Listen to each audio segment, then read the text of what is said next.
আমার বাড়ি কোথায়?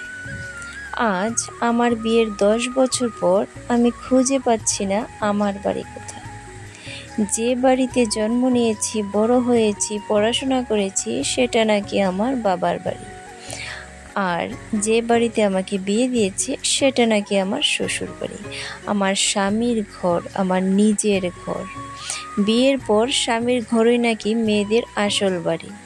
তবে কোনোদিন এটা ভাবতে পারিনি যে কোনোদিন স্বামী যদি আমার না থাকে তাহলে সেটা কি আর আমার বাড়ি থাকবে?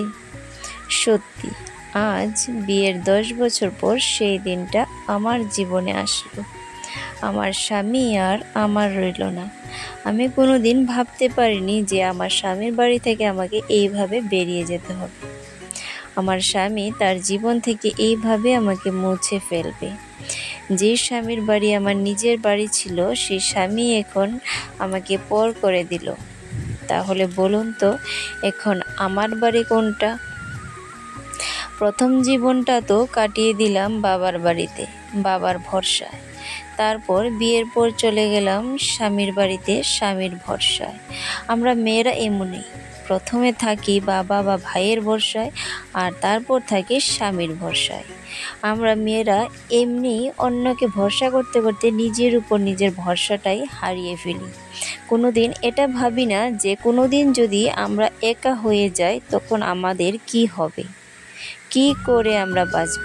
চিরকাল শুধু আমরা অন্যকে ভরসা করে চলি, কোনোদিন নিজে স্বাবলম্বন হতে চেষ্টা করি না, নিজের পায়ে দাঁড়াতে চেষ্টা করি না। শুধু সংসারে থেকে সংসারের কাজকর্ম করে সংসারের যাতাকলে নিজেকে বিলিয়ে দিই, কিন্তু দিন শেষে আমাদের কোনো মূল্যই থাকে না। তাই আমার মতো মেয়ে বউদের আমি একটা কথাই বলতে চাই, তোমরা সবাই আগে নিজে স্বাবলম্বন হও, তারপরে সংসারের কাজ করো। তাহলে দেখবে এই সংসারটাও তোমাকে আপন করে নেবে। আর যদি তুমি নিজে স্বাবলম্বন না থাকো তাহলে যতই সংসারের কাজ করো না কেন তোমার কোনো মূল্যই থাকবে না। ধন্যবাদ। ভিডিওটি ভালো লেগে থাকলে অবশ্যই লাইক, কমেন্ট, শেয়ার করে দেবেন। আর চ্যানেলটিকে সাবস্ক্রাইব করে আমার পাশে থাকবেন। ধন্যবাদ। আজ এ পর্যন্তই, দেখা হচ্ছে অন্য আরেকদিন অন্য আরেকটি ভিডিওর সাথে।